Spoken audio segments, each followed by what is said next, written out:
कुर्मियों को लेकर मैं अपना स्टैंड पूर्व में भी क्लियर कर चुका हूं, आज भी क्लियर कर रहा हूं। मैं उनके शेड्यूल ट्राइब में जो मांग है उसका समर्थन करता हूं। आज अगर आप बात करें तो 4,32,00,000 के लागत से ये आवास बना है। अगर जयराम महतो नहीं लेता है तो आपको जानकारी होना चाहिए, आज इस राज्य में कई ऐसे मंत्री हैं जो लगभग 2 आवास लेके बैठे हैं, 3 आवास लेके बैठे हैं। तो जाहिर सी बात है किसी वीआईपी के पास चला जाए। धोनी जी से हमारी कोई मुलाकात नहीं हुई है, लेकिन ऐसा नहीं कि हम मुलाकात नहीं करना चाहते। हम भी उनका बहुत बड़ा समर्थक हैं और बिल्कुल उनके छक्कों के, उनकी कैप्टेंसी के, उनके हर एक कार्य की हम भी प्रशंसक हैं। अगर कभी मिलेंगे तो हम अपने पोस्ट पे खुद सार्वजनिक करेंगे कि आज हम धोनी से मिले। तो झारखंड राज्य सड़क जाम करके लिया गया, इसलिए सवाल कब रखिए, सवाल पूछना क्यों नेगेटिव क्यों? हम विधायक हैं, आपके समर्थन, हम चुनाव जीते हैं।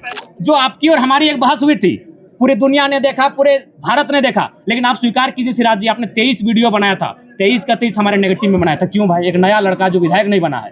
तो झारखंड राज्य बना ही उसी रास्ते से, तोड़ फोड़ से, बंदी से, इसीलिए उस सवाल को विराम दीजिए, आगे बात कीजिए।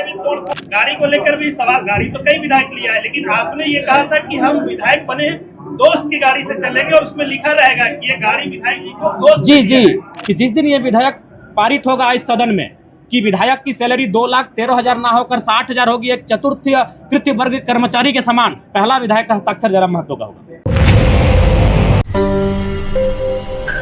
आजसू के जो माननीय विधायक हैं उन तक ये संदेश पहुंचा दें कि अपनी नजर को कम से कम खोलें। अपनी नजर को खोलकर अगर नहीं देख पा रहे तो ऊपर थोड़ा चढ़ जाए इस मंजिले पे, और वहां से जाकर वो देख सकते हैं कि लगभग 70 आवास बने हैं, और वो 70 आवास बने हैं 303 करोड़ के लागत से। अगर उसे आप डिवाइड करेंगे तो एक विधायक का आवास लगभग 4,32,00,000 में बना है। वो तिवारी जी का भी आवास वही होगा और जयराम महतो का भी आवास का दर वही होगा। तो इसलिए उनको चाहिए कि अपना थोड़ा सा जो याददाश्त है या अपनी जानकारी को पुख्ता करें।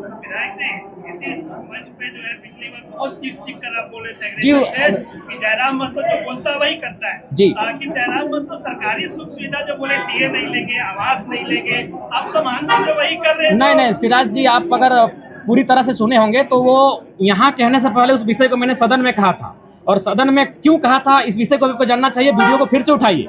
सदन में लगभग 3 सत्ता पक्ष के नेताओं ने मैया सम्मान योजना पर बहुत ज्यादा बहस किया था, महिमा मंडन किया था। तो मैंने ये तर्क दिया था कि आप 2,500 रुपए पर महिमा मंडन कर रहे हैं और आप सैलरी 2 लाख का ले रहे हैं, आप टीएडीए लाख का ले रहे हैं, तो आप भी इनको में कटौती कीजिए, इन सुविधाओं का त्याग कीजिए। आज मैं फिर कह रहा हूं कि जिस दिन ये विधायक पारित होगा इस सदन में कि विधायक की सैलरी 2,13,000 ना होकर 60,000 होगी, एक चतुर्थ तृतीय वर्ग कर्मचारी के समान, पहला विधायक का हस्ताक्षर जयराम महतो का होगा। लेकिन आप सही बोले थे कि जयराम महतो जो बोलता है सो करता है। जी, हम सवाल था कि क्या जयराम महतो सरकारी सुख सुविधा नहीं लेंगे या आवेश में ये चीजें बोल रहे हैं? नहीं, आज भाषा जो है आज नहीं, मैं पुनः कहूंगा, आज पहला विधायक हम होंगे, क्योंकि आप उस पहला बात है कि रील्स का दुनिया आया, आप उसे रील्स के तर्ज पे लेके जाते हैं। मैं आज पुनः कहूंगा, जिस दिन ये विधायक पारित होगा, जिस दिन ये त्याग होगा, पहला विधायक हम होंगे। मेरा तर्क सुन लीजिए।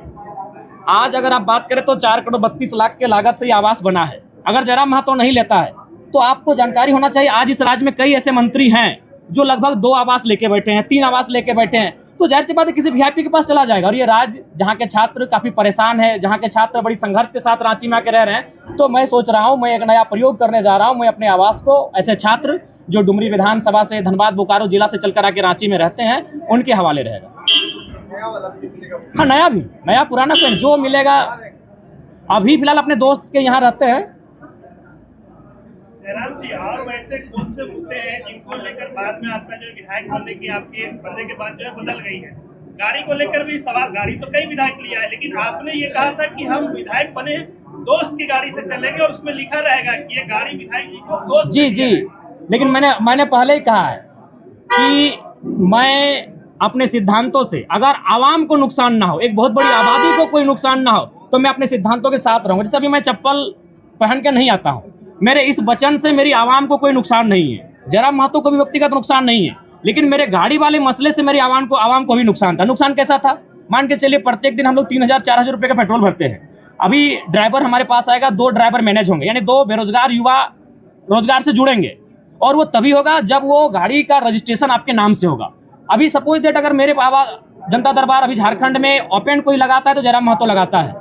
आप प्रशंसा करें, हमारी बुराई करें, खिंचाई करें, अलग बात है, लेकिन जो चैलेंजिंग विषय है, मिट्टी में बैठ के कोई जनता, और उस समय बहुत सारी समस्या ऐसी आती है कि बाबू हमको 500 रुपये की मदद कर दीजिए, बाबू हमको हॉस्पिटल का मामला है, हमको दवाई घट गया है, तो अपनी हैसियत के अनुसार हम उसे उनका मदद करने का प्रयास करते हैं। तो अगर मान के चलिए सरकार से हमें 3 से 5 हज़ार रुपए का टीए आएगा और उसे अगर हम अपने उपयोग में लाएंगे तो हम फिलहाल जो पैसा तेल में खर्च कर रहे हैं वो मेरे पास बचेगा, और जो लोग मेरे जनता दरबार में इन छोटी छोटी समस्याओं को लेकर आ रहे हैं उनका समाधान हो पाने में हम सक्षम हो पाएंगे।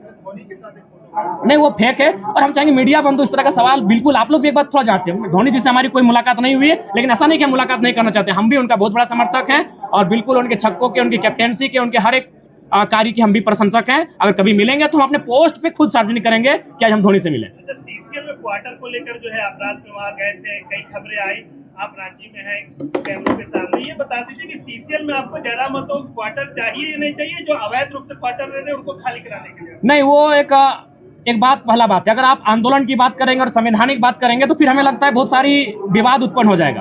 अगर आप कहेंगे कि कुछ आंदोलन के तरीके ऐसे होते हैं जो लगता है कि लीक से हटकर है, अगर आप झारखंड अलग राज्य की लड़ाई को जानते हैं और यदि आपके परिवार के कोई सदस्य झारखंड आंदोलन की लड़ाई में भाग लिए हैं तो उस लड़ाई को भी आप कहीं ना कहीं ये मानेंगे कि सड़क जाम करना ये तो संवैधानिक नहीं था, लेकिन कभी कभी ऐसे क्रियाकलाप करने पड़ते हैं जिससे दिल्ली तक आवाज जाए।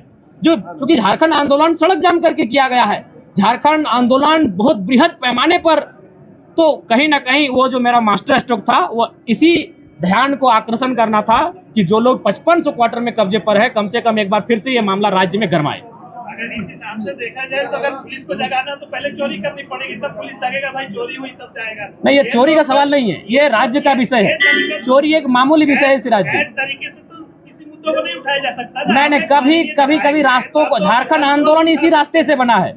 आप झारखंड आंदोलन अलग राज्य का समर्थन करते हैं, हाँ या ना? तो झारखंड राज्य बना ही उसी रास्ते से, तोड़ फोड़ से, बंदी से, इसीलिए उस सवाल को विराम दीजिए, आगे बात कीजिए। देखिए, जब सीढ़ी आप खुद बोले हम समर्थन करते हैं, आप अभी 30 सेकंड पहले बोले कि हम झारखंड राज्य का समर्थन करते हैं, तो मैं बताना चाहता हूं, चूंकि मैं एक आंदोलनकारी का बेटा हूं, झारखंड राज्य सड़क जाम करके लिया गया, इसलिए सवाल कब रखिए। अगला सवाल, देखिए वाजपेयी जी अगर डायरेक्ट झारखंड राज्य दे देते, निसंदेह उनका योगदान है, कलम में उनका योगदान है, लेकिन क्रांति में झारखंडियों का योगदान है जिनका रक्त बहा है। आप विचित्र बात कर रहे हैं भाई, इसका मतलब जो लहू बहा, जो माएँ विधवा हो गए, उनका कोई योगदान नहीं है? मैंने कब कहा वाजपेयी जी का योगदान नहीं है? अगर उस हिसाब से आप कहेंगे तो भारत बनाने में लॉर्ड माउंटबेटन का भी योगदान है, क्योंकि वो जाते जाते कलम पंडित पावर ऑफ, क्या कहते हैं, ट्रांसफर ऑफ पावर, सत्ता का हस्तांतरण करके गए थे लॉर्ड माउंटबेटन। तो उस हिसाब से अगर देखा जाए तो आप ये कहेंगे कि नहीं, क्रांतिकारियों का नहीं, लॉर्ड माउंटबेटन का योगदान है भारत को बनाने में।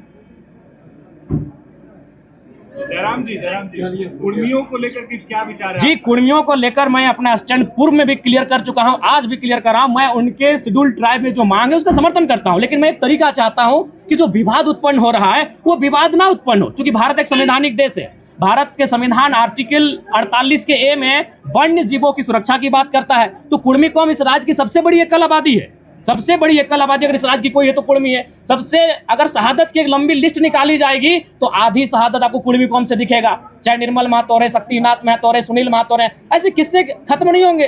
तो वो कौम जिसने इस राज्य को बनाने के लिए अपना लहू तक बहाया है, वो कौम जिसकी जमीनों पे टाटा है। अरे भाई, आज आपके कोई ना कोई रिलेटिव टाटा में जॉब करते हैं तो जानिए वो जमीन कुर्मियों की है, चाहे टाटा घाटोर है, टाटा जमाडोबार है या टाटा सिजवार है। आप नहीं करते, आपके मौसा करते हैं, मामा करते हैं, फूफा करते हैं, वो जॉब कुर्मियों की जमीन पर है अगर आप टाटा में करते हैं। क्योंकि टाटा की 95% जमीनें जहां खनन का कार्य होती है वो कुर्मियों की है, चाहे टाटा घाटो रामगढ़ रहे या टाटा जमाडोबा धनबाद रहे या टाटा सिजवा धनबाद रहे। तो इसलिए भैया उस कौम ने जमीनों को भी दिया है, जानों को भी दिया है, और आज अगर वो संरक्षण मांग रही है तो उसमें किसी को आपत्ति नहीं होनी चाहिए। हाँ, मैं रास्ता चाहता हूं कि जब राज्य सरकार अनुशंसा करे केंद्र को कुर्मियों को एसटी में शामिल करने का, और जब केंद्र से वो लिस्ट वापस आए तो राज्य एक काम करे, जो लोग पूर्व में शेड्यूल में है उनको वहां रहने दिया है, और इनके लिए एक नया column, farming tribe, agriculture tribe, एक नया ट्राइब का कॉलम लेकर आए और इनको संरक्षण दिया जाए। ये लड़ाई आरक्षण की नहीं है, ये लड़ाई संरक्षण की है। इसी सरकार में मंत्री है चंद्रा लेना, वो बोल रहे हैं कि आप लोग जो आदिवासियों के हक में सिंधमारी करने के लिए जो है एसटी में शामिल होना नहीं, इसमें हक में उनको बोलिए इतिहास को पढ़े, अपने इतिहास को पुख्ता करें।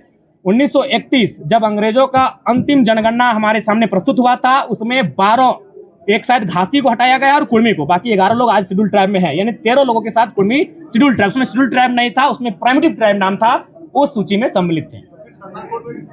बिल्कुल, सरना कोड का हम बिल्कुल समर्थन करते हैं। एक आदिवासी कौम, चूंकि इस राज्य का निर्माण ही एक आदिवासी राज्य के रूप में हुआ है, और आदिवासियों की भावना सरना धर्म कोड पे आधारित है, अतः उनका इस धर्म कोड की मांग को सरकार पुरजोर तरीके से लागू कराने के लिए पहल करे। धन्यवाद, जोहार, नमस्कार। जयराम जी, एक सवाल, आपके जो आलोचक हैं वो आपको केजरीवाल बता रहे हैं झारखंड का। अरे ये तो बहुत बड़ा बात है यार, केजरीवाल 10 साल सीएम रहे, तो केजरीवाल कोई कम? केजरीवाल का आप आलोचना कर सकते हैं, लेकिन उन्होंने जिस विजन को दिल्ली के माध्यम से देश को दर्शाया उसको आप नकार नहीं सकते। पिछली बार तो आप भी केजरीवाल की आलोचना नहीं, केजरीवाल की आलोचना के लिए नहीं, केजरीवाल से तुलना जी नहीं, बिल्कुल हमारी तुलना कैसे हो सकती है? वो कहाँ सीएम रह चुके, हम विधायक हैं। उनकी तुलना आपसे इसलिए नहीं, हम लोग अपना रोड मैप अलग बनाएंगे। जयराम जी, तुलना इसलिए नहीं हो रही कि वो सीएम है, तुलना इसलिए हो रही है कि आप जो सुविधा की बात कह रहे थे वो भी तो कहाँ ले रहे हैं सुविधा को? बताइए कौन सा सुविधा हम ले रहे हैं? नहीं, आपने जो कहा था जयराम जी से पहले, हम तो आपको तो कम से कम चर्चा करना चाहिए कि एक विधायक वर्षों बाद आया है। आज अभी अंदर हम सुनिए आपको बता रहे हैं, जब हम अंदर जाते हैं ना, और जितने भी कर्मचारी हैं विधायक छोड़ के, उनको क्या फील होता है मालूम है? कि मेरे घर का बच्चा विधायक बन के आया है। बाकी विधायक, अब तो अंदर चूंकि आपको कैमरा अलाउड नहीं, देखिएगा, बाकी विधायक से मिलते हैं माननीय के तर्ज पे मिलते हैं, हमसे मिलते हैं कंधे पे हाथ रखते हैं, ऐसे मिलते हैं। हम कभी उनको नहीं बोलते क्योंकि उनको लगता है हम उनके घर का बच्चा है, जबकि एक माननीय का प्रोटोकॉल होता है। कई वीडियो हमारा देखिएगा, दरोगा एक थाना प्रभारी आके हमको ऐसे हाथ पकड़ लेता है, जबकि हमारे दोस्त हमें कान में कहते हैं कि प्रोटोकॉल के हिसाब से आपसे बहुत जूनियर है, वो आपके साथ ऐसा व्यवहार नहीं कर सकते हैं। तो हम उनको बोलते हैं कि उनको कभी नहीं लगा कि हम उनका विधायक है, उनको लगता है कि हमको छोटा भाई। आप अंदर जाइएगा, युवाओं के मुद्दे के साथ खड़े हैं आप जयराम जी। वो चलेगा। जो लोग गलत है उनको माफ नहीं किया जा सकता है। जो हमने सिराज जी पहले कहा है कि जो ईमानदार है उनको नमस्कार है, जो गलत है उनका तिरस्कार है। पैमाना आपका कार्य है, आपका कार्य है। जिस सिराज जी, आप हमारे बहुत अच्छे मित्र हैं, भविष्य में रहेंगे कि नहीं रहेंगे वो अलग विषय है, लेकिन मित्र रहे हैं हमारे। अभी जो आपकी और हमारी एक बहस हुई थी, पूरी दुनिया ने देखा, पूरे भारत ने देखा, लेकिन आप स्वीकार कीजिए सिराज जी, आपने 23 वीडियो बनाया था, 23 का 23 हमारे नेगेटिव में बनाया था। क्यों भाई? एक नया लड़का जो विधायक नहीं बना है, क्या आप इस सवाल, ठीक है मीडिया है, लेकिन इतना तो किसी का नहीं, उन्होंने वीडियो बनाया था, सवाल नहीं पूछा था, हमसे नहीं पूछा था इन्होंने। नहीं सिराज जी, अब हमको बोलने दीजिए। सिराज जी, आपसे निवेदन है, माननीय से बड़े भाई सिराज जी, क्यों? वही तो सवाल है, क्यों आपने सीरियल नंबर बनाया? नहीं, सीरियल बनाइए, वो क्यों देखेंगे? कोई नहीं देखेगा। सिराज जी सुनिए, वो चुनाव का समय था, नहीं वो चुनाव का समय था, नया सवाल, वो चुनाव का समय था। नहीं, अब क्यों नेगेटिव क्यों? हम विधायक हैं, हम चुनाव जीते हैं। सिराज जी, जिस समय आपने मेरा वीडियो सिराज जी, माननीय सिराज जी बताइए, नहीं आप पूछिए, नहीं उदाहरण दी, नहीं क्रियाकलाप पे डिपेंड करता है। और कोई सवाल है माननीय? देखिए फिर राज्यपाल का जो अभिभाषण है, विपक्ष जो है उसे झूठ का पुलिंदा बता रहा है। देखिए क्या लगता है? नहीं देखिए, पूर्णता अगर विपक्ष, क्योंकि विपक्ष में बैठे लोग भी काबिल हैं, और राज्यपाल एक संवैधानिक पद होता है, उस पद की गरिमा है। उस अगर अभिभाषण को आप पढ़ते हैं तो कुछ विषय आपको लगेंगे हाँ ये ठीक ठाक है, लेकिन कुछ विषय ऐसा आपको लगेंगे कि ये धरातल पर है ही नहीं। तो कहीं ना कहीं कुछ त्रुटियां हैं उनमें, कुछ असत्यता है, इस बात को भी स्वीकार करना होगा। आज इस राज्य की जो आवश्यकताएं हैं, स्थानीय नीति अभिभाषण में कहीं जिक्र नहीं है। इस राज्य की आवश्यकता है सरना धर्म कोड, अभिभाषण में कहीं जिक्र नहीं है। इस राज्य की सबसे बड़ी आबादी ओबीसी, कहीं जिक्र नहीं है। आप वो कहते हैं कि ओबीसी को सशक्त करेंगे, कैसे? कई जिलों में आपने ओबीसी के आरक्षण को जिलावार में 0 कर दिया। ये कौन सा है? ये कौन सा भारत आप बना रहे हैं? कौन सा राज्य बना रहे हैं आप? महागठबंधन की सरकार है, महागठबंधन नारा देती है सामाजिक न्याय। उनसे पूछिएगा सामाजिक न्याय का मतलब क्या होता है? सामाजिक न्याय का मतलब क्या होता है? जिसकी 54% आबादी है, आप उनको शून्य कर रहे हैं जिलावार बहालियों में। ठीक है, आप जो शेड्यूल ट्राइब है उनकी आबादी अनुमानित 26 है, आप 26 दे रहे, स्वागत है। शेड्यूल कास्ट उनकी आबादी 10 है, आप उनको 10 दे रहे हैं, स्वागत है। जो बच जाते हैं उनकी आबादी 10 है, आप उनको ईडब्ल्यूएस के नाम पे 10 दे रहे हैं, वो भी लगभग हिसाब से ठीक ठाक है। लेकिन ओबीसी जिनकी आबादी 54% है, उन्हें आप 14 दे रहे हैं। बताइए तो कौन सा सामाजिक न्याय है? महागठबंधन की सरकार है। तो ऐसे में अगर कोई सवाल करे कि ये राज्यपाल महोदय के द्वारा जो अभिभाषण पढ़ा गया इसमें सत्यता नहीं है, तो बताइए कैसे नहीं लोग इस पर चर्चा करेंगे? बात करें 54% आबादी का आरक्षण कहाँ है?